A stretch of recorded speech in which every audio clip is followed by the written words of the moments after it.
Sejam todos bem-vindos a mais um episódio pelo canal da Bucocast. Estou recebendo mais uma cirurgiã bucomaxilofacial. Ela fez a sua graduação na Unesp, em São José dos Campos, e fez a sua residência no Hospital Mandaki, em São Paulo, né? No Conjunto Hospitalar Mandaki, aqui em São Paulo. Já está um pouco mais de uma década dentro da bucomaxilo. Eu estou falando da doutora Gláucia Faro Lobo. Um prazer imenso poder recebê-la aqui no canal da Bucocast. Esse é um episódio especial, né, das mulheres. Um prazer imenso recebê-la. Seja bem-vinda, doutora. Obrigada, Ismael. Obrigada pelo convite. Nós que agradecemos, né, a sua participação. Um prazer imenso. Falávamos aqui um pouquinho antes de nós começarmos aqui a nossa gravação sobre a sua formação, sua inspiração, de onde veio a bucomaxilo. Você já fez a graduação pensando na especialidade? Eu queria que você falasse um pouquinho sobre isso. Quando eu entrei na faculdade, na minha família não tem dentistas. Meu padrasto, ele é médico ginecologista, tem vários enfermeiros. Então eu sempre tive uma afinidade à área da saúde e ao ambiente hospitalar, né? Sempre tive vontade de ser cirurgiã, até pela convivência com meu padrasto. Mas com o passar dos anos eu decidi que a ginecologia não seria uma opção por questão de afinidade. Então eu entrei na faculdade já com o intuito de me tornar cirurgiã bucomaxilo. Infelizmente, na época, diferente do que a gente observa hoje, existia um preconceito muito maior, né, em relação à inserção da mulher na área, que não era uma área voltada para a mulher, por uma questão de que a mulher talvez não tenha a força, não tenha pulso firme, o que seria necessário para um cirurgião bucomaxilo. Então, dentro da minha universidade, eu tive apoio somente de 2 professores. Um é o Dr. Fernando Haldi, que é bucomaxilo lá na região de São José dos Campos, e um professor de semiologia. E, por incrível que pareça, uma professora de pediatria. Os demais, inclusive outros professores da cirurgia, não se mostraram muito favoráveis. Então, mesmo com um cenário não muito favorável, estudei, prestei as provas. Por não ter experiência na época para entrar numa residência, se preconizava muito que o aluno tivesse alguma vivência hospitalar, coisa que eu não tinha. Então, mesmo tendo bons resultados nas provas, na hora da entrevista, eu acabava não tendo... não tinha um bom resultado por não ter essa experiência. Fiz 1 ano de estágio lá no Mandaki. Depois desse 1 ano de estágio, eu fui aprovada em 3 ou 4 processos seletivos. Como eu já era estagiária lá, optei por ficar. Lá eu tive vários preceptores, né? O coordenador da residência era o Daniel Falbo. E foi uma grande escola em relação ao manejo. Assim, é um hospital que eu pude ter contato com todo o escopo. Pensou em desistir alguma vez? Durante a residência, no mínimo 3 vezes. Você sabe que é uma pergunta que eu faço, como você falou que é um hospital com volume grande. Eu tenho uma amiga que ela é bucomaxilo e depois ela foi para a odontologia hospitalar. Tem algumas colegas que navegam em algumas áreas. Ela ficou num hospital aqui em São Paulo também, assim, que recebia paciente de todo tipo. E aí, quando ela foi para a residência no primeiro ano, ela desistiu. Ela falou, não, eu não quero estar no meio dessa guerra, porque disse que o negócio era muito paciente. Nós atendíamos de 40 a 50 pacientes, dependendo da semana, por dia. 2, 3 cirurgias por dia. E no período que eu era estagiária, depois, eu fui saber depois, né? Fizeram uma aposta para saber quanto tempo eu ia desistir. Porque assim, eu tenho uma pequena estatura. Mulher, eu falo baixo, 1,60 m. Eu era a personificação daquilo que não se esperava de um cirurgião bucomaxilo. Querendo ou não, as pessoas têm uma visão, é como se o cirurgião bucomaxilo fosse o ortopedista, fazendo um paralelo com a medicina. Então se espera um cara grandão, com uma força física avantajada, um cara mais brutamontes, né? E aí, quando se deparam comigo... mas eu já tive pacientes que olharam para mim, doutora, desculpa, com todo respeito, mas você tem força para fazer o procedimento? Eu falei, então, não é questão de força, né? Técnica. as pessoas associam ainda, né? A estatura. Até hoje. O perfil da pessoa, né? Tem algumas profissões que as pessoas associam. Até hoje nos hospitais me perguntam. Normalmente o seu Mar é meu esposo, ele é cirurgião bucomaxilo como eu. Eu sempre sou ou a aluna dele, ou estagiária dele, ou a instrumentadora, ou a circulante da sala. Eu falo, não, eu sou cirurgião. Já me perguntaram, mas você tem certeza? Eu tenho certeza. Os 9 anos que eu estudei para me tornar cirurgiã me fazem ter certeza. Esse é um especial que nós estamos fazendo, né, com as mulheres da bucomaxilo. E você falou um ponto assim que eu acho que é bem interessante. Passaram por aqui já a doutora Patrícia Radaíque, doutora Laura Dotaviano, doutora Renata, enfim, alguns nomes que estão já há algum tempo dentro da especialidade. E, obviamente, você veio num período talvez um pouco mais, diria... Favorável para as mulheres. Mas o fato de você ser esposa de um cirurgião, né? O Dr. Selmar, que já tem uma carreira dentro da especialidade, essas questões ainda, você acha que é um problema no sentido de preconceito? Ainda as mulheres ainda parece que tem que provar o espaço dela dentro da bucomaxilo? Como que você, no caso da Patrícia, por exemplo, o Gabriel também é cirurgião, né? Não, isso ainda acontece. A Patrícia é uma grande amiga. Inclusive, tenho bastante contato. É uma das minhas inspirações, ela e outras cirurgiãs. Ela até encabeçou um movimento ao qual eu faço parte, né, para incitar que as mulheres sejam mais presentes, né, e mais atuantes na área. Já conversei já até com ela a respeito. Existe, sim. Querendo ou não, a mulher é como se ela tivesse que se provar 2, 3 vezes mais para você conseguir firmar o teu nome no mercado. Senão, você vai ser conhecida sempre como a esposa do Dr. Fulano. Ou acham que o fato de... Tem outros casais, tem outras cirurgiãs que são casados com cirurgiões também, mas que às vezes acabam tendo uma atuação mais de suporte.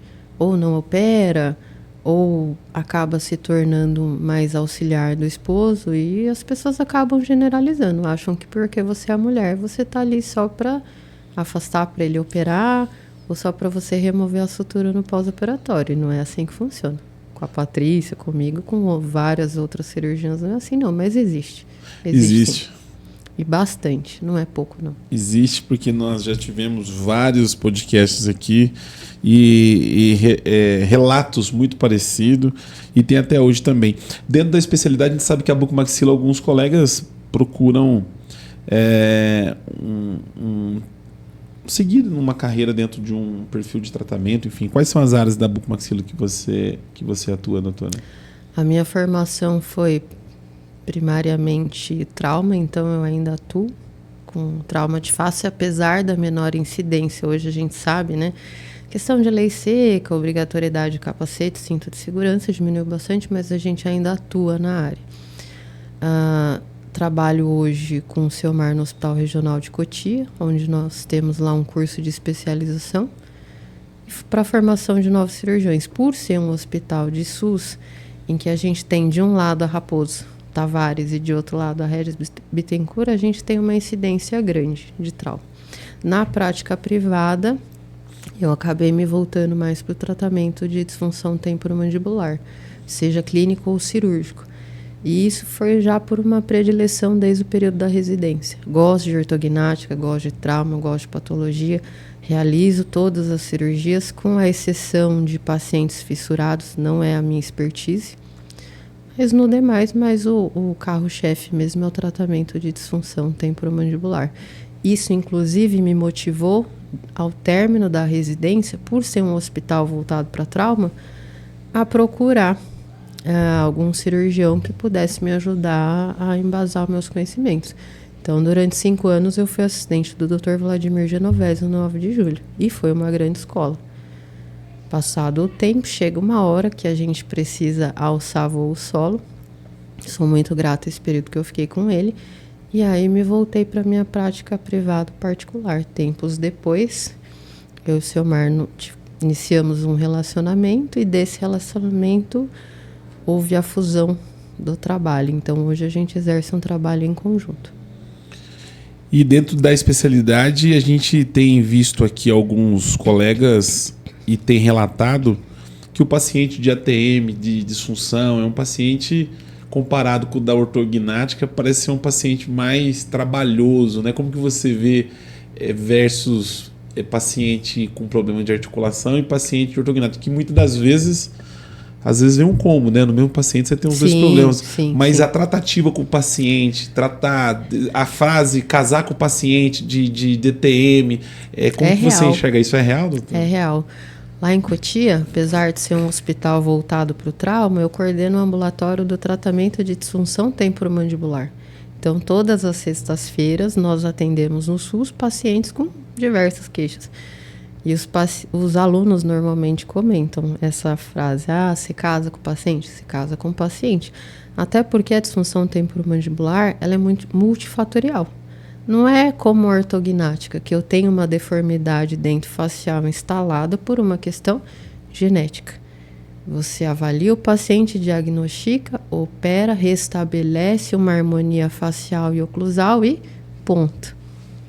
Diferente do paciente com disfunção temporomandibular, que é um paciente que tem um componente genético, tem um componente hormonal, por isso a maior incidência, né, de mulheres acometidas por problemas articulares, mas eu tenho um fator desencadeante de estresse, que hoje é preponderante. Uma das coisas que até durante a pandemia eu conversava muito com o Selmar, nós observamos assim, a nossa prática de ambulatórios de hospitais privados. Um aumento de mais de 700% do número de pacientes com problemas articulares, decorrentes de quê? Estresse e ansiedade. O Selmar até brinca que ele gostaria de fazer ambulatório com um psiquiatra de um lado e um psicólogo do outro. Muitas das vezes você acaba se tornando esse psiquiatra. Os pacientes, os alunos lá de Cotia até brincam e falam: professora, você devia fazer faculdade de psicologia. Que às vezes tem um caso lá curioso, até um rapaz jovem na faixa dos 20, 22 anos, foi encaminhado de outra cidade, muita dor, uma dor incapacitante a ponto de há 2 anos ele não sair de casa. Reviramos todos os exames, ele não tem componente articular algum. Ele tem dor miofascial decorrente de um quadro depressivo, estresse, ansiedade, apertamento. E aí aquele turnover negativo, né? O paciente tem dor, fica mais ansioso, mais estressado, não sai de casa pela dor, deixa de fazer as atividades do cotidiano, cada vez mais em casa, por estar em casa, sabe? Uma coisa vai levando a outra. Quando ele se percebeu, faziam 2 anos, um jovem, que ele não saía de casa.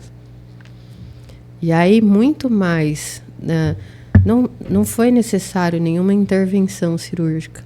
Uso de placa, fisioterapia. Lá em Cotia, apesar de ser SUS, a cidade tem uma estrutura de um centro de fisioterapia muito bacana e eles fazem fisioterapia para DTM. Placa, fisioterapia e muita conversa, a ponto de orientar que esse paciente, olha, você precisa sair de casa. Então é assim, se você não tem essa percepção, essa sensibilidade de tentar lidar com o paciente como um todo e se dispor a parar para ouvi-lo, não trate DTM. Vai fazer ortognática ou vai fazer outra coisa. Porque é um perfil, é um paciente poliqueixoso. Bem diferente do paciente de deformidade facial. Água e vinho. Bem diferente. Você que nos acompanha pelo canal da Bucocast, não é inscrito no nosso canal, vai lá, se inscreve no nosso canal no YouTube e também nós vamos estar compartilhando alguns cortes desse episódio no Instagram. Aproveitando, quero fazer um agradecimento especial à Traumec, que tem nos apoiado aqui no nosso canal da Bucocast. Nós estamos colocando o QR Code aqui na nossa tela, você pode apontar o seu celular para o QR Code e fazer um contato direto com a fábrica e receber um representante aí em qualquer lugar do Brasil e até no exterior também. Mandar um abraço aqui para o Paulo e o César Caritá. Doutora, como que você enxerga o aumento de cirurgias de pacientes com problemas na articulação temporomandibular? Alguns colegas já passaram por aqui, como Gabriel Pastore, própria Patrícia, Luciano Del Santo, alguns colegas, Fábio Sato, que têm uma vivência dentro desse tema também. E perguntei a ele sobre a questão do que é clínico, o que é cirúrgico, se existe uma sobreindicação desses pacientes, quantos % dos pacientes que você trata lá na sua clínica são pacientes que já tiveram algum tipo de cirurgia inicialmente, como que você enxerga esse paciente, como que você vê essa questão da cirurgia e da indicação desses pacientes? Quando a gente pensa nas indicações cirúrgicas, eu acho que hoje sim existe uma super indicação. Uma das minhas atividades, eu sou contratada por uma empresa do Sul para fazer segunda opinião e auditoria. E a gente observa. Às vezes, assim, um paciente com exames, a gente não está avaliando o clínico, né? A clínica é soberana, mas por uma avaliação preliminar de exames e de histórico, uma sobreindicação a respeito dos procedimentos. Quando você trata um paciente, por isso da importância de você ouvir a queixa do paciente, o histórico, fazer uma anamnese adequada, solicitar os exames de suporte. A partir daí, a gente tem que se dividir. O que é uma alteração intraarticular do que é dor miofascial? A gente não opera dor. A gente faz uma cirurgia para corrigir, para restabelecer uma anatomia, uma fisiologia, uma função natural da articulação. Agora, um paciente aos moldes desse, que eu comentei, que eu atendi lá no SUS, talvez outro colega fosse falar, olha, vamos fazer uma artroscopia. Mas por que se a dor dele é decorrente de um apertamento excessivo? Então, hoje, por questões talvez comerciais, essa super indicação, não é nem sobre, eu até brinco, eu falo que é uma super indicação dos procedimentos. Em consultório eu recebo alguns, mas assim, nos ambulatórios hospitalares que a gente faz, não é raro hoje 3 a 4 pacientes por semana que já foram submetidos a algum tipo de cirurgia e não houve sucesso. Não houve sucesso pela técnica empregada ou talvez pela indicação que não foi adequada. Doutora, você acredita que o diagnóstico talvez ele é um fator que tem falhado para de repente a gente ter esse número talvez maior de cirurgia? Ou seja, existe um começo do tratamento, né? E muitas das vezes o erro do diagnóstico às vezes tem pulado etapa, talvez seria isso? Sim, acredito nisso. Há alguns anos atrás, houve uma época que eu fazia com bastante frequência como uma consultoria para as empresas, para os distribuidores. Para algum cirurgião que fosse fazer alguma cirurgia que ele não tivesse articular, que ele não tivesse tanta experiência, eu era chamada para auxiliar o cirurgião nesse procedimento. E neste período, um cirurgião entrou em contato comigo por rede social, comentou, falaram acerca do seu trabalho, você faz bem cirurgia, precisava de ajuda. Eu queria saber, porque 100% dos meus casos eu faço via artroscopia. Aí é pênalti sem goleiro, né? Eu respondi para ele, eu faço o que meu paciente precisa. Eu tenho, Ismael, pacientes em que eu tive que fazer uma prótese ATM. Como eu tenho pacientes que eu não fiz, entre aspas, nada. O nada seria, eu não fiz nenhuma intervenção cirúrgica, mas pautado em protocolos de tratamento clínico, eu tive sucesso. Como eu disse anteriormente, nós não operamos a dor é um sintoma. Agora, eu preciso estabelecer o diagnóstico adequado e buscar de onde vem essa dor. É uma dor intraarticular ou uma dor miofascial? Tem casos, já recebi alguns, inclusive eu tenho pacientes que a gente vai ter que fazer intervenção, que foi realizada a artroscopia e o paciente piorou ao invés de melhorar. Eu fui fazer a artroscopia porque eu tinha dor. Mas fez algum protocolo de tratamento antes? E isso, quando eu faço segunda opinião, é uma das coisas que eu observo. Qual foi o diagnóstico adequado? Quais são os sinais e sintomas do paciente? O que já foi feito para sanar esse quadro álgico, esse quadro de dor?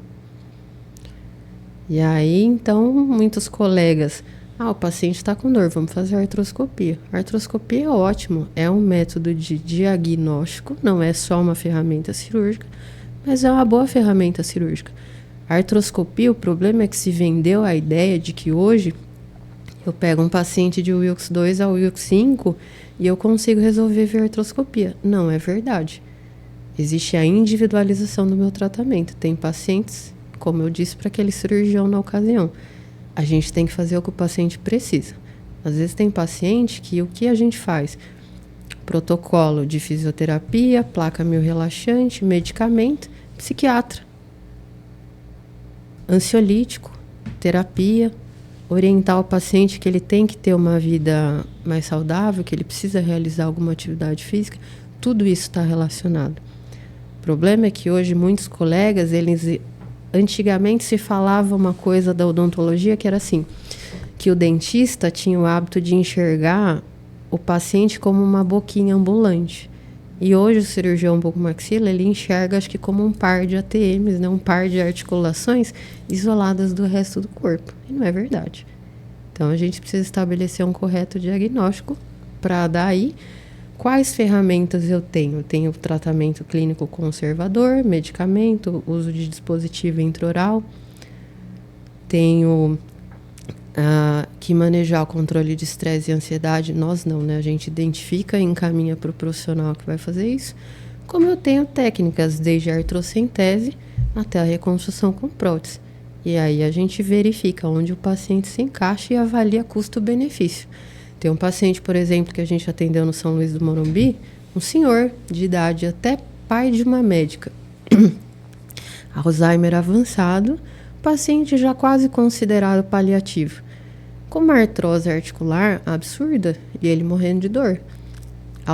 Sei lá, talvez um outro cirurgião vai falar, mas ele tem um processo degenerativo acentuado, ele precisa de prótese. Não, né? Qual é a preocupação? Fazer com que o paciente, no final da vida dele, fique confortável. Então, bloqueio anestésico e infiltração articular. Ponto. E foi só o que a gente fez. Esse seu paciente, ele ia fazer uso de prótese em vários lugares aí em vários consultórios ele seria paciente de prótese, já teve, com certeza. Aí impera o bom senso e a ética. Eu não faço com os outros aquilo que eu não gostaria que fizessem comigo ou com um dos meus. Esse é o princípio né, não só da bucomaxilo, mas de qualquer outra área da saúde, né? Doutora, essa questão do paciente fazer a cirurgia e piorar, isso a gente tem uma agência, a gente trabalha também ligado com o paciente, recebe bastante dúvida do paciente, tudo voltado à parte da bucomaxilo. E a gente percebe que existe muita queixa de paciente que tinha dor, fez o procedimento, piorou. Como você conseguir entender isso? Porque eu não consigo imaginar que o cirurgião vai fazer a cirurgia e dizer assim, cara, eu vou piorar o caso dessa paciente. Ele faz, obviamente, para melhorar. Mas parece que é muito comum isso, o paciente com dor vai para a cirurgia e não melhora, piora. Não deveria ser comum. Eu acho que aí tem algo errado. Nas cirurgias abertas, com a técnica adequada, por exemplo, a gente tem um índice de recidiva de 4%. 4 a 5% pela literatura, que deveria ser um índice considerado baixo. Talvez a indicação e o manejo do paciente não estejam adequados. Mesmo que eu parta para um procedimento cirúrgico, será que eu não deveria ter feito um preparo no paciente antes da cirurgia, no intuito de diminuir o quadro álgico? Que assim, no SUS, por exemplo, eu recebo vários pacientes, eu tô com dor e o paciente queria operar para ontem. Eu falo, olha, se eu tivesse vaga para lhe operar agora, com a condição que você tá, estresse, ansiedade, apertamento, dor miofascial, você vai voltar aqui no mês que vem falando que a minha cirurgia foi ruim. De novo, a gente não opera dor. Eu preciso identificar quais gatilhos, onde esse paciente se queixa de dor. Lá no SUS, uma prática comum, eu faço nos pacientes da artrocentese, com anestesia local, no ambulatório, uma lise-lavagem, melhorar a abertura de boca, melhorar a questão do componente inflamatório intraarticular, com o uso de dispositivo intraoral e fisioterapia. É como se fosse uma preparação para o paciente ir para uma cirurgia. Cirurgia de ATM é diferente de uma cirurgia de trauma. Eu não tenho é muito raro eu ter uma indicação imediata. O paciente chegar no meu consultório, eu já ter uma indicação imediata. Salvo casos de algum material solto, infecção, fratura ou anquilose. No demais, a gente precisa identificar os gatilhos, o que leva esse paciente a um quadro de dor, tentar sanar esses gatilhos e preparar o paciente para a cirurgia. Para ortognática, eu não faço preparo ortodôntico prévio à cirurgia ortognática? Na maioria dos casos, quando não é benefício antecipado, a gente faz. Por que não preparar o paciente para essa cirurgia? Então, hoje tem técnicas de infiltração, de viscosupplementação, que podem ser um adjuvante. Mesmo que o paciente vá para uma cirurgia posteriormente, a gente pode lançar a mão de técnicas e terapias de suporte para aliviar o quadro. Eu ainda acho que esse número expressivo de pacientes que saem da cirurgia piorados, isso a gente recebe semanalmente nos ambulatórios. Eu ainda acho que tem um componente aí, talvez, de falha de diagnóstico. Esse comum que a gente está falando, né, e que não é comum, e que muitos colegas aqui têm relatado, de pacientes que passou 2, 3 vezes, até mais, por intervenção cirúrgica.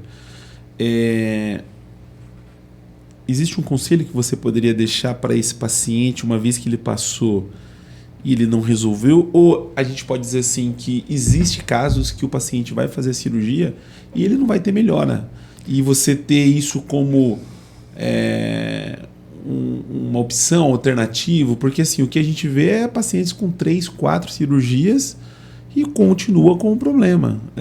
Como o paciente se comportar? Olha, fiz a cirurgia, continuo. Eu mudo de cirurgião, continuo, confio naquele cirurgião. Como que você, falando para o paciente agora, doutora, como que ele se coloca diante de uma situação dessa? Porque a maior parte deles chega a passar 3, 4 vezes. É difícil até tentar orientar um paciente, até sendo ética, mas assim, converse com o cirurgião, questione acerca do diagnóstico adequado, né? Qual é o meu problema? Por que eu sinto dor? Onde eu sinto dor? Quais terapias eu já fiz ou o cirurgião me propôs para realizar? Eu estou com um caso no consultório de uma moça, tem uma moça bem alta, esguia, que ela fez um procedimento e houve piora. Ao meu ver, a indicação daquele procedimento naquele momento não foi adequada e não houve um preparo. A paciente foi encaminhada para a cirurgia e nem fisioterapia, não foi realizado nada. E é uma moça ansiosa, jovem, tem um componente de um apertamento. Então, acho que a primeira coisa, converse com o cirurgião. Doutor, o que está acontecendo? Eu estou com dor assim, meu problema eu tenho dor no rosto, eu tenho dor, falando para um paciente, né, de uma maneira mais sucinta. Meu problema é dentro da articulação. Tem pacientes que eles têm já um limiar de dor mais baixo, tem um quadro álgico persistente. Hoje, pela literatura, um paciente com dor por um período de mais de 3 meses já é considerado um paciente de dor crônica. Será que não vale a pena a associação encaminhar esse paciente para um centro de dor, consultar um especialista de dor? Eu não sou especialista em dor, estudo bastante farmacologia, converso com psiquiatras, neurologistas, com especialistas em dor, até um dos cursos que eu pretendo fazer. Às vezes um suporte medicamentoso pode ajudar. Hoje a gente tem drogas como duloxetina, como pregabalina, que podem auxiliar no quadro álgico. Então, eu acho que a primeira coisa, conversar com o cirurgião, isso para o paciente. Ele não sentiu firmeza na resposta ou na opinião do cirurgião. Procure uma segunda opinião. Eu falava com Juliana Medeiros em Brasília, uma profissional, né, especialista em disfunção temporomandibular, e ela falava sobre números assim, dentre todos os colegas que eu já entrevistei falando sobre esse tema, pouquíssimos casos que ela atende, ela leva esse paciente para cirurgia, ou seja, um número muito alto, ela traz uma um quadro resolutivo do paciente no tratamento clínico, né? Como que você enxerga essa questão do tratamento do paciente? Quanto por cento desses pacientes com problema de disfunção, do seu ponto de vista, evolui para cirurgias? Hoje a literatura apregoa, a maioria dos artigos, as pessoas gostam de se fixar nesse número dos 5%, que 5% dos casos de pacientes com disfunção são cirúrgicos. Eu discordo. Eu acho que isso é uma característica particular de cada um. É difícil você mensurar em números sabendo de uma população heterogênea que nós temos. Eu vou te falar da minha prática clínica. Em média, dos pacientes que eu atendo, uns 20% acabam indo para um procedimento cirúrgico. O número se torna maior dos pacientes de ambulatório que já foram operados. E aí torna difícil, porque assim, pegamos pacientes que já fizeram cirurgia, um deslocamento parcial com recaptura já se tornou um deslocamento sem redução, ou deslocamento posterior, soltura de âncoras. Esses dias eu atendi uma paciente, ela tem 4 âncoras em um côndilo. Uma das âncoras, provavelmente, colocaram a âncora bem na superfície articular, né, porque colocaram via artroscopia, ela sente pinçar a região retrodiscal. Provavelmente está tendo um pinçamento ali e leva um quadro álgico. Como que eu vou tratar uma paciente dessa só com tratamento clínico? Então, eu acho que assim, o paciente que nunca foi operado, que tem uma articulação, seja o Wilks 2, 3, é passível sim de você iniciar um tratamento clínico e você observar o paciente e verificar se ele tem um bom resultado ou não. Mas isso também depende da colaboração do paciente. Agora, um paciente que já foi submetido a 3, 4 intervenções, é difícil. Normalmente é um paciente que, dependendo da situação dele, ele vai para uma cirurgia. Mas eu também discordo da literatura que argumenta que depois de 3 cirurgias articulares, o paciente já tem que ir para uma prótese de ATM. Isso não é verdade. Senão a gente teria um incremento, aí, um número expressivo de prótese. E a gente sempre conversa com os pacientes. A prótese é o último degrau. É que nem implante zigomático. Se falhar, eu não tenho outra alternativa. Então, prótese, pacientes que ou têm fratura ou um processo degenerativo muito acentuado. Já houve casos recentes até, em que a gente optou por fazer uma artroplastia aberta, orientando o paciente. Olha, a gente vai fazer uma eminectomia, vai aumentar o espaço articular, vai tentar reposicionar o seu menisco.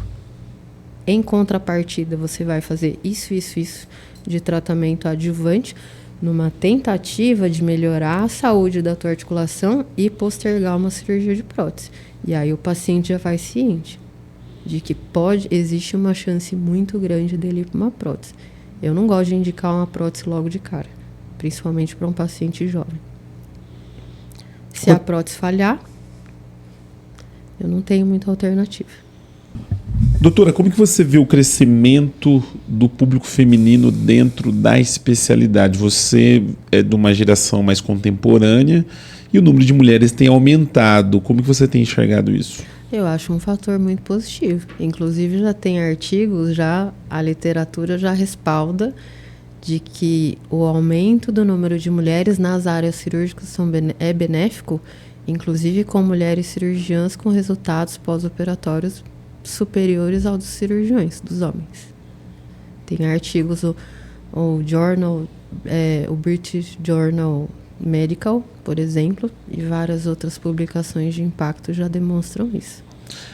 Isso é um ponto que as mulheres têm trazido aqui, e pensando do lado materno, da mãe, né, o cuidado é positivo, e a gente sabe que dentro da clínica, no dia a dia, isso já tem sido comprovado, que as mulheres têm um pouco mais desse pós-operatório, um cuidado um pouco mais diferente com o paciente. A mulher abraça mais, Ismael, o paciente. Pela característica, esse lado, acho que talvez meio maternal de cada mulher, a mulher ela se envolve mais com os pacientes.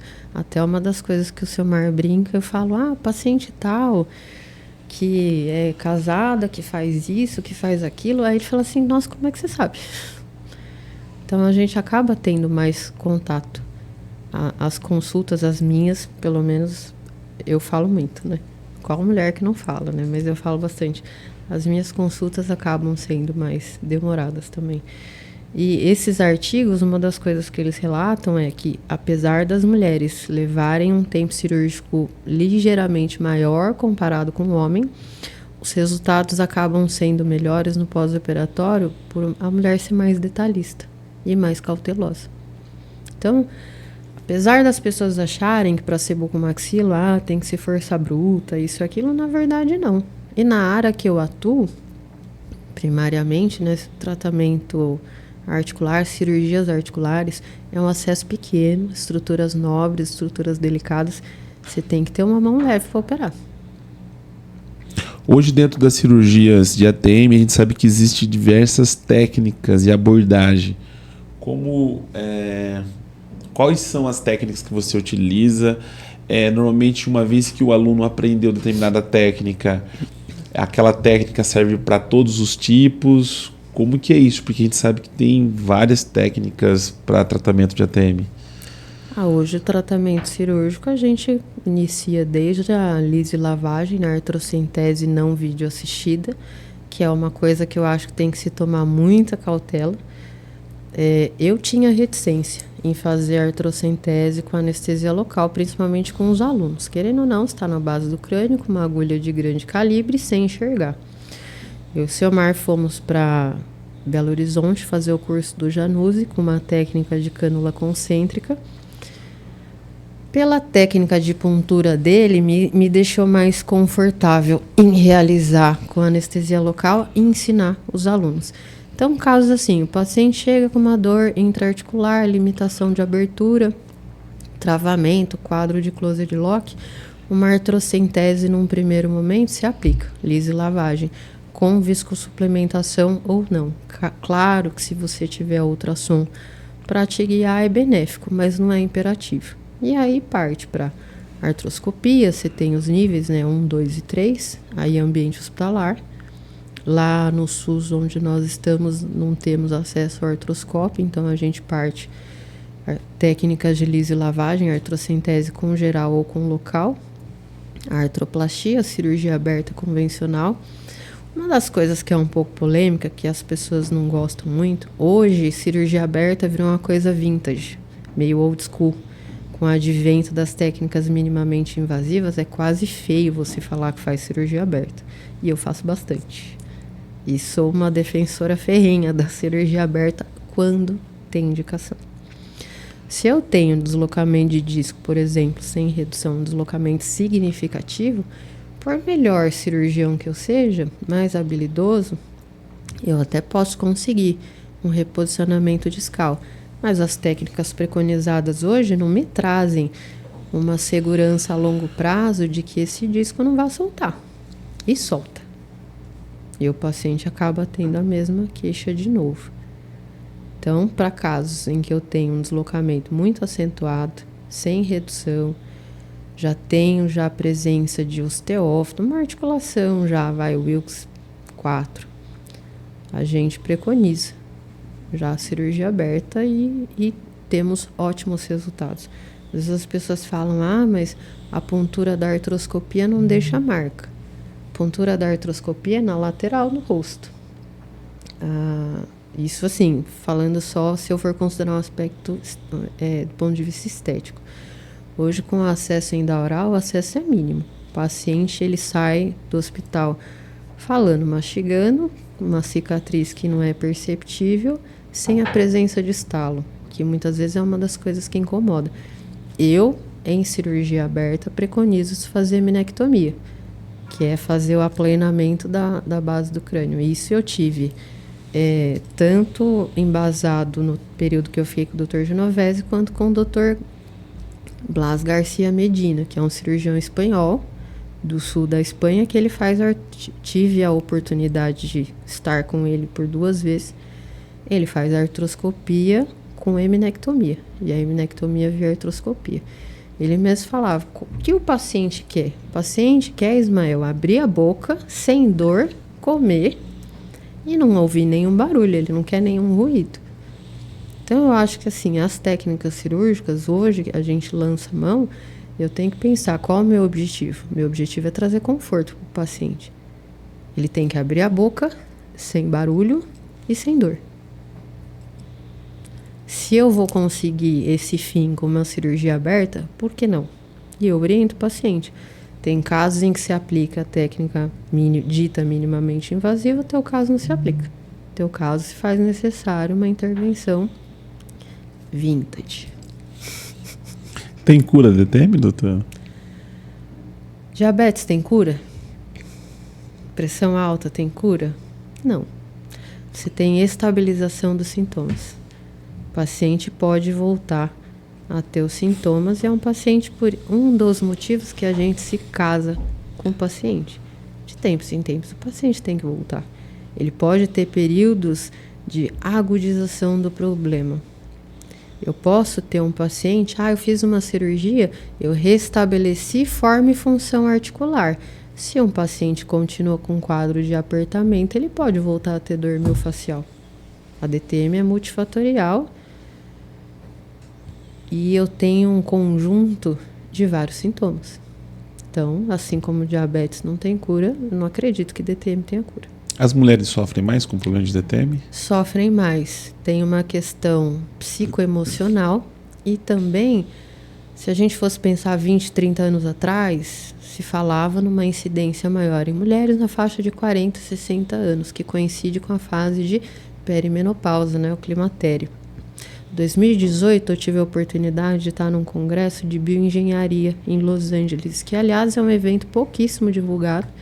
É um evento que ocorre a cada 2 anos. Profissionais de diversas áreas, sejam bucomaxilo, médicos, patologistas, engenheiros, bioengenheiros, se unem para discutir do ponto de vista científico a articulação temporomandibular. É um evento pequeno. Ele é, inclusive, organizado pelo Lu Mercury. É um evento que reúne 60, 70 pessoas só. Não é um evento de cunho ou aspecto comercial. O que estou falando desse evento? Em 2018, quando eu estive lá, 60 a 70% dos estudos que estavam sendo conduzidos em universidades americanas, principalmente na Universidade de Pittsburgh, demonstrava e comprovava o porquê a maior incidência em mulheres. Na articulação temporomandibular, a gente tem um receptor feminino, de hormônio feminino, que chama alfa-estrógeno.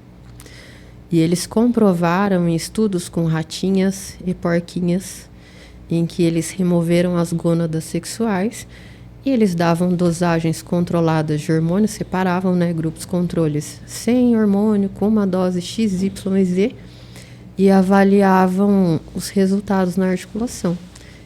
E nos casos, nos grupos controle em que a gente tinha uma menor incidência do hormônio feminino, existia uma maior prevalência de alterações intraarticulares.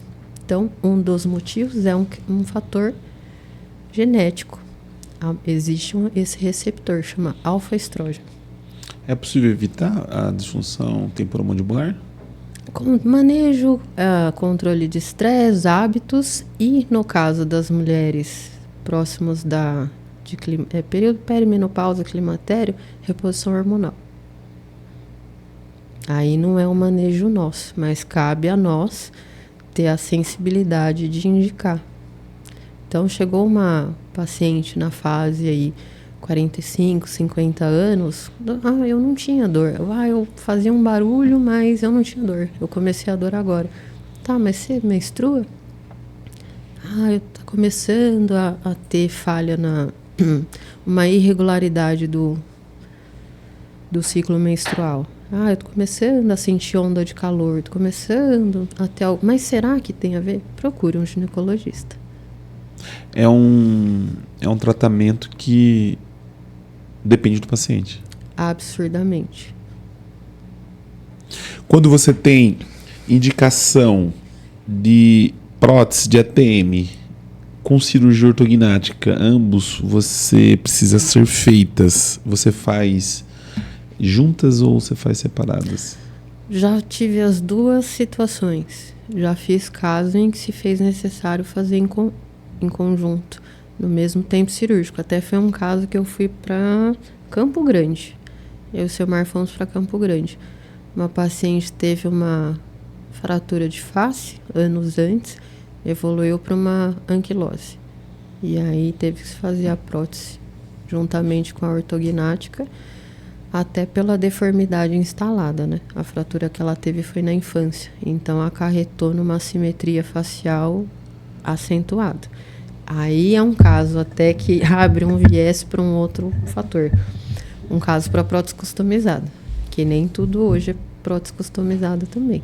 Seria lindo, maravilhoso, que todo paciente a gente pudesse pedir, caso tivesse um custo acessível. A prótese customizada tornaria o tempo cirúrgico menor, porque é prótese paciente. Você não tem a necessidade de fazer desgaste nem nada disso, mas aqui no nosso país a prótese customizada ainda tem um valor muito elevado. Já é uma rotina em hospitais europeus os hospitais terem equipamento, impressoras 3D dentro do hospital.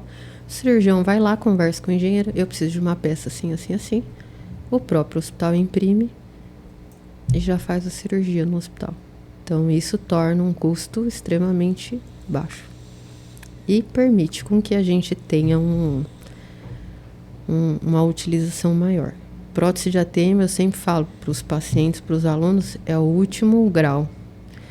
Se a prótese falhar, eu não tenho muito o que fazer. Eu não sou contra as cirurgias combinadas. Tem casos em que se faz necessário você utilizar, fazer ortognática e o uso de prótese.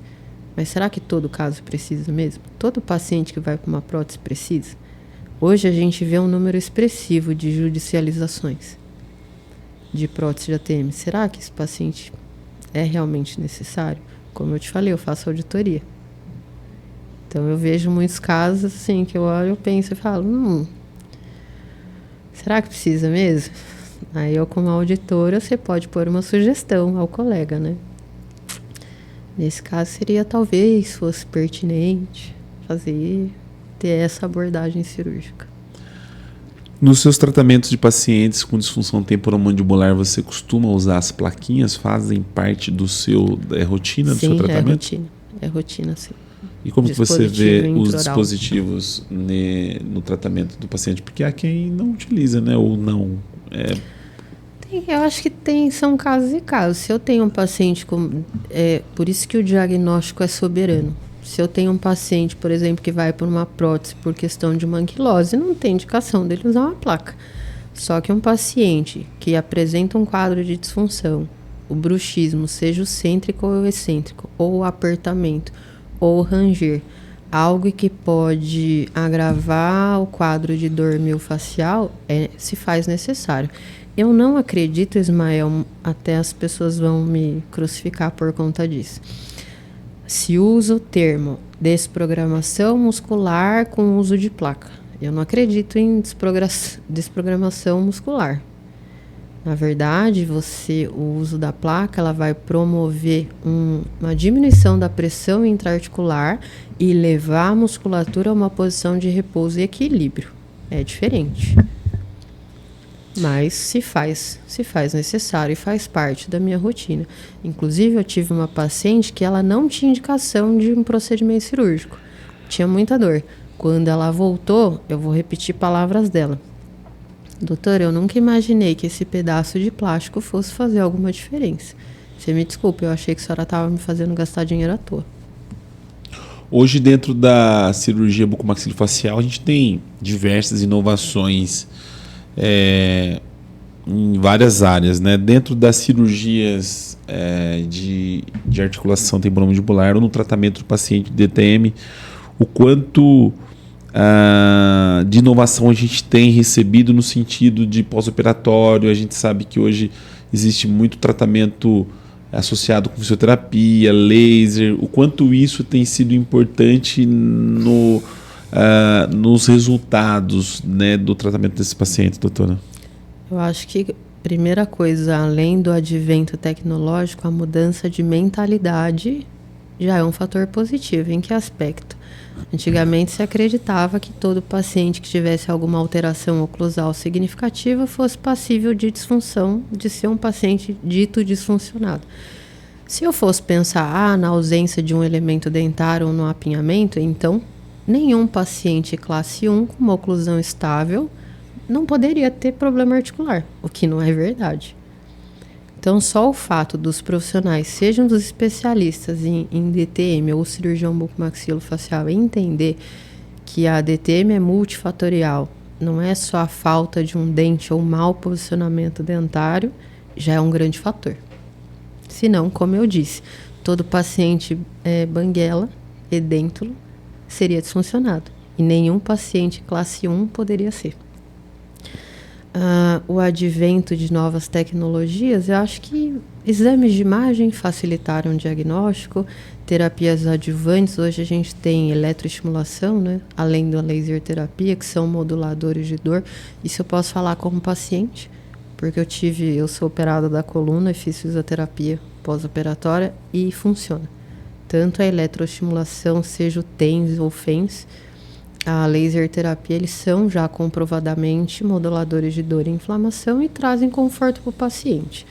Somado ao fato, melhoria dos fármacos, acesso a outras terapias. Hoje a gente consegue, mesmo com o uso de um dispositivo intraoral, até com o escaneamento intraoral, eu consigo fazer uma impressão de uma placa com melhor qualidade, associado também às técnicas cirúrgicas. Então, hoje a gente tem a artroscopia com uma qualidade melhor das óticas. Eu tenho um ácido hialurônico. Hoje a gente já sabe que a viscossuplementação, antigamente era assim, bota ácido hialurônico aí, mas qual? Hoje eu tenho baixo, médio e alto peso. Já existe essa diversidade no mercado, cada um com a sua aplicação, cada um com o resultado. Até nas próteses que a gente comentou agora há pouco. A melhora das próteses, do layout, do design, dos materiais. Eu tenho uma aula que é até bem interessante, que eu montei um quadro falando da evolução das próteses. Então, se faz alguma intervenção com o intuito de reconstruir a articulação temporomandibular desde o período do Egito Antigo. Na Idade Média, já se tem relatos de interposição de fragmento de madeira entre o côndilo e a base do crânio. Hoje a gente tem a possibilidade de, com escaneamento, você fazer uma prótese prototipada com materiais com alta durabilidade, biocompatibilidade e leveza. Então, ao meu ver, em todo o escopo do tratamento da disfunção, desde o clínico até o cirúrgico de alta complexidade, a tecnologia está isso para beneficiar. Cabe ao cirurgião também procurar se adequar. Você acredita que os aparelhos ortodônticos podem influenciar, trazer algum tipo de problema para um paciente com um problema de DTM, por exemplo? A gente pode. Pode. Aí, de novo, pode beneficiar, como também pode agravar. Depende do quadro do paciente. A articulação temporomandibular tem fibrocartilagem, que ela é passível de remodelação. Então, às vezes, a gente acha que não, mas o macrotrauma pode levar a um processo inflamatório e caminhar até para um processo degenerativo. Não é raro pacientes já com uma deformidade instalada, uma disfunção instalada, já tem um componente, já tem uma articulação doente, fazer a movimentação ortodôntica um pouquinho mais agressiva e ter uma repercussão na articulação. Não quer dizer que vai degenerar a articulação, mas o paciente vai sentir dor. Tanto que, assim, quando a gente faz alguma manipulação articular, seja artroscopia, artrocentese ou principalmente cirurgia articular, e o paciente, então, tá tudo bem, agora eu quero fazer o tratamento ortodôntico. Ok, daqui 6 meses. Você vai esperar a tua articulação estabilizar, ela estar cicatrizada, você estar em um equilíbrio sem dor, aí a gente vai pensar num tratamento ortodôntico. Não é que eu acredito que o tratamento ortodôntico cause um problema, mas ele pode agravar sim um problema já instalado. Porém, um paciente com pouco contato oclusal e que tenha muita dor, ele pode se beneficiar de um tratamento ortodôntico e assim que se consegue uma harmonia oclusal, ele tem uma diminuição da sintomatologia álgica. Pode acontecer. A TM não tem receita de bolo. Caso a caso. Então, os alunos gostam muito de protocolo. Professora, chega um paciente assim, assim, assim, o que eu faço? Depende. Que relaxante muscular, até o tipo de relaxante muscular que eu passo para o paciente, depende. Eu uso 3 a 4 tipos diferentes, dependendo do paciente. Então, o que eu acho que na ATM você precisa voltar a sua formação para estudar muita coisa, para você conseguir ter um parâmetro e na hora que o paciente chegar através do diagnóstico correto, você desenvolver a receitinha de bolo customizada para ele.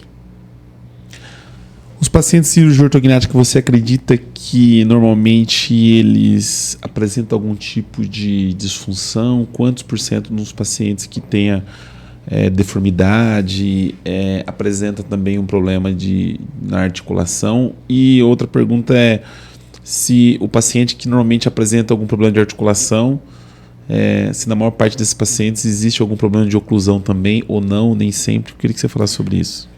Na cirurgia ortognática, aí até depende do padrão também do paciente. Pacientes padrão 2, classe 2, têm uma maior incidência de problemas articulares.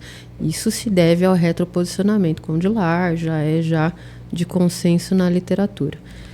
Dependendo do quadro do paciente, isso minha prática clínica e do Selmar, preconizamos o tratamento da articulação previamente.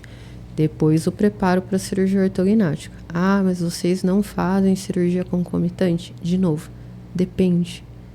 Tem casos em que dá para se fazer, mas tem casos que a gente preconiza tratar antes. Paciente classe 3, padrão 3, mais difícil ter essa incidência. Se a gente for pensar pela literatura, em média, 20% mais ou menos dos pacientes classe 2, padrão 2, tem algum componente articular associado. Classe 3, uma incidência muito menor. Hoje eu queria que você, para finalizar esse podcast, gostaria que você deixasse uma mensagem para as mulheres que estão participando com a gente desse episódio. Esse é um episódio que nós estamos realizando em especial o mês das mulheres, né? Ele vai ser transmitido, vai ser agora esse mês de março, mas talvez você pode estar assistindo em um outro período, mas é um especial do mês das mulheres. Para a gente finalizar esse podcast, eu queria que você deixasse um recado para as mulheres que estão buscando formação dentro da especialidade. Eu achei muito interessante que você, além de você ter sido desafiada sem você saber que você iria desistir, em algum momento você também pensou que talvez não iria dar conta. E a gente tem colegas que estão buscando a formação e eu queria que você desse um recado, de repente, para essa jovem estudante que está buscando a especialidade, os desafios que você enfrentou. Eu queria que você falasse sobre isso, doutora. Eu acho que assim, se a mulher, no caso, aluna de graduação ou já formada, tiver interesse, vá atrás, procure ter uma formação sólida, para quem não tem a possibilidade de se dedicar full time, como eu fiz uma residência, procure uma especialização com embasamento, que tenha uma possibilidade de acesso a hospitais com maior frequência. Piadinha, deboche, desafio, isso faz parte. Isso eu acho que a gente, como mulher, você não pode desistir no primeiro episódio que acontece, porque isso não vai se restringir somente ao período de formação. Isso vai acontecer para a vida.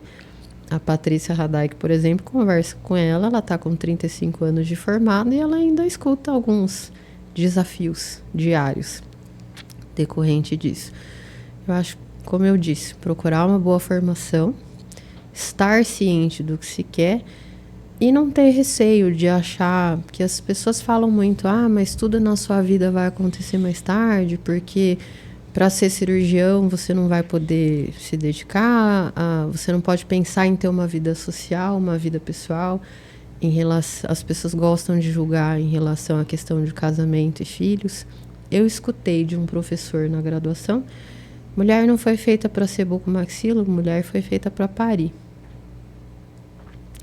E hoje a gente demonstra que lugar de mulher é onde ela quiser. A mulher tem a capacidade e competência para ser cirurgiã e pode continuar sendo esposa, namorada, noiva, mãe e conseguir dar conta de tudo. A gente tem vários exemplos hoje. Patrícia, por exemplo. A Patrícia tem 2 filhos.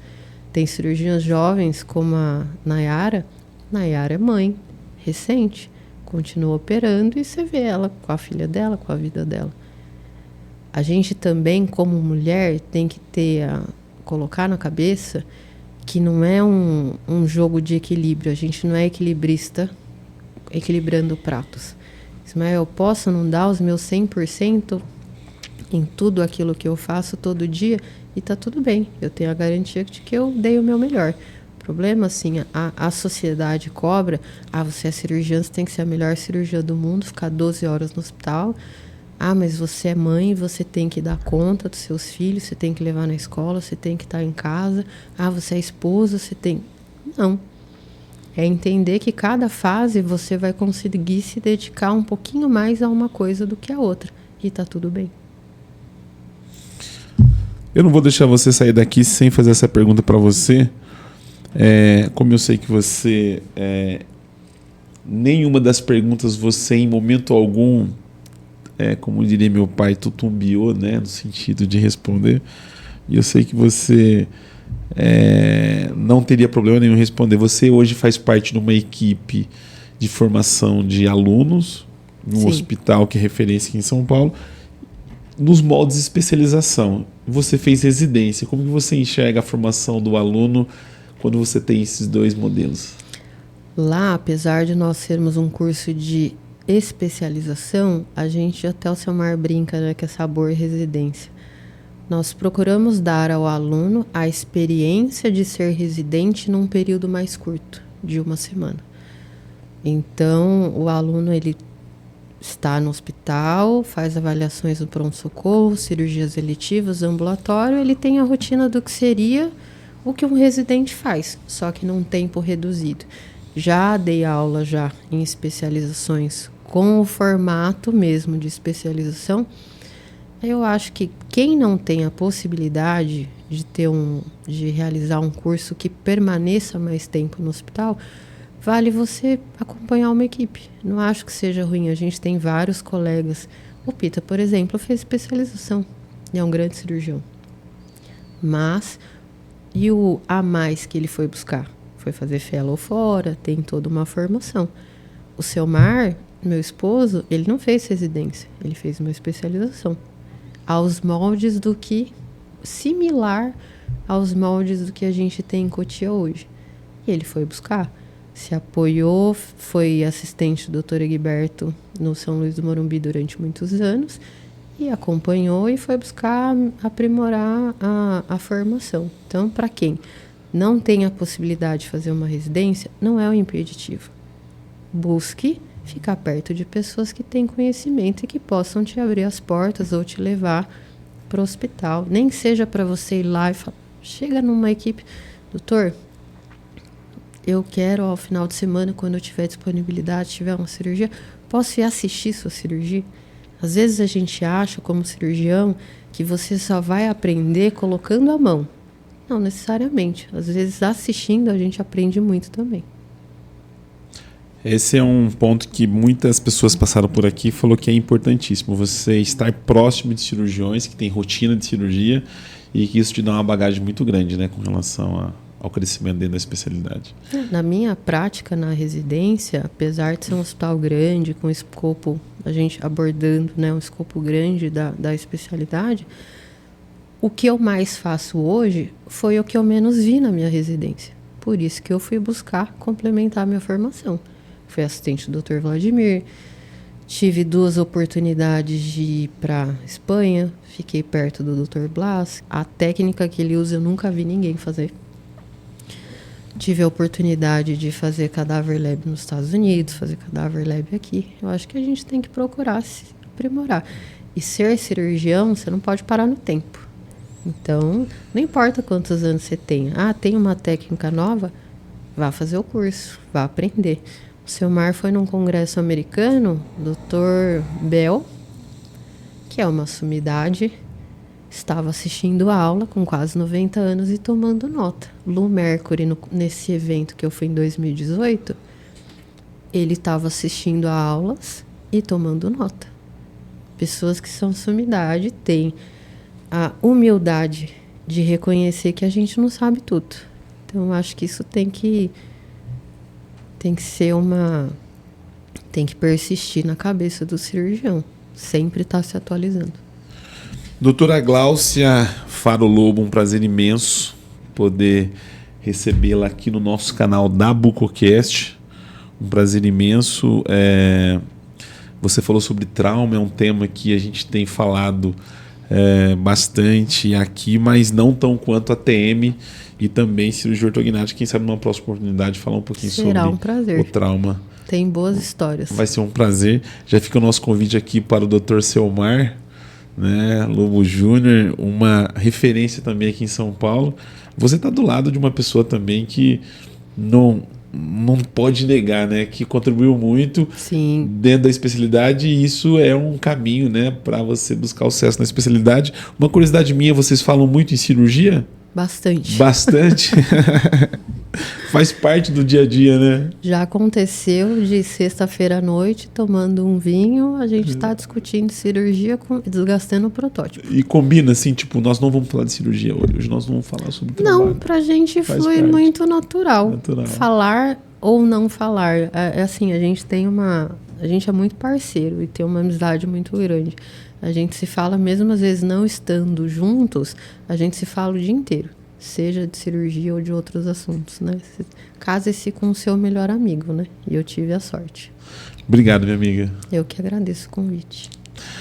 Você que nos acompanhou pelo canal da BucoCast, não é inscrito no nosso canal, vai lá se inscrever no nosso canal. Vamos estar compartilhando esse episódio no nosso canal e também alguns cortes, alguns trechos do nosso Instagram.